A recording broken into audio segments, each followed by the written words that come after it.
సంగారెడ్డి జిల్లా కోహిర్ మండల్లో అంతర్జాతీయ యోగా దినోత్సవాన్ని పురస్కరించుకుని విశ్వభారతి హైస్కూల్లో యోగా కార్యక్రమాన్ని ఘనంగా నిర్వహించారు. పాఠశాలలో విద్యార్థులు యోగాని నిత్య జీవితంలో అనుసరించేందుకు ప్రతిజ్ఞ చేశారు. ఈ సందర్భంగా ప్రధాన ఉపాధ్యాయుడు రాచూరి శ్రీనివాస్ మాట్లాడుతూ యోగా సాధన ద్వారా శారీరక మానసిక ఆరోగ్యాన్ని మెరుగుపరుచుకోవచ్చన్నారు. ప్రతి ఒక్కరూ దినచర్యలో యోగాలను అలవాటుగా చేసుకోవాలని ఆకాంక్షించారు. యోగా అభ్యాసం ద్వారా విద్యార్థులు శారీరకంగా ఆరోగ్యంగా ఉండేలా మానసికంగా స్థిరతను పొందేలా చేయవచ్చును. అలాగే చదువుపై దృష్టిని కేంద్రీకరించే సామర్థ్యం పెరుగుతుంది. యోగా అభ్యాసం విద్యార్థుల్లో ఒత్తిడి నివారణకు ఏకాగ్రత పెంపుదలకు దోహదం చేస్తుంది. నిత్య జీవితంలో యోగా భాగమైతే విద్యార్థుల అభ్యాసం అభివృద్ధిలో ముందంజలో ఉంటారన్నారు. యోగా సాధన ద్వారా విద్యార్థులు మెరుగైన ఆరోగ్యం చురుకుదనం సాధించగలుగుతారు. ఈ కార్యక్రమంలో పాఠశాల ఉపాధ్యాయులు విద్యార్థులు ప్రజాప్రతినిధులు పాల్గొన్నారు.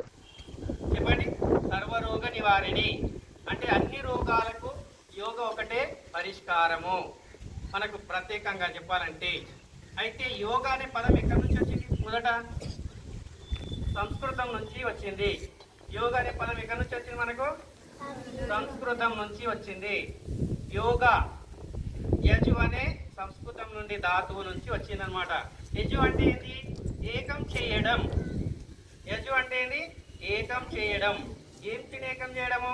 మన మనసును మొత్తం కూడా మన ఆధీనంలో ఉంచుకోవడం కదా. ఆ విధంగా యోగానే దాన్ని ఏర్పాటు చేయడం జరిగిందనమాట.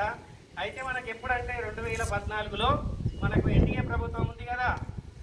అప్పుడు నరేంద్ర మోడీ ఏం చేసిందంటే ఆయన ఆధీనంలో ఉన్నప్పుడు ఆయన ప్రవేశపెట్టడం జరిగిందనమాట. ఈ యోగాను అప్పటి నుంచి మనకి ఎప్పుడంటే జూన్ 21న ప్రవేశపెట్టడం జరిగింది. ఇప్పటికీ ప్రపంచవ్యాప్తంగా ఎన్ని దేశాలు ఆచరిస్తున్నాయి? ప్రపంచంలో అన్ని దేశాలు కూడా యోగాను అనుసరిస్తున్నారనమాట. 175 దేశాల్లో ఇప్పటికీ ఈ యోగా గురించి తెలియపరచడం జరుగుతుందన్నమాట. కాబట్టి ఈ యోగా గురించి మనకు చాలా సమాచారం ఉంది.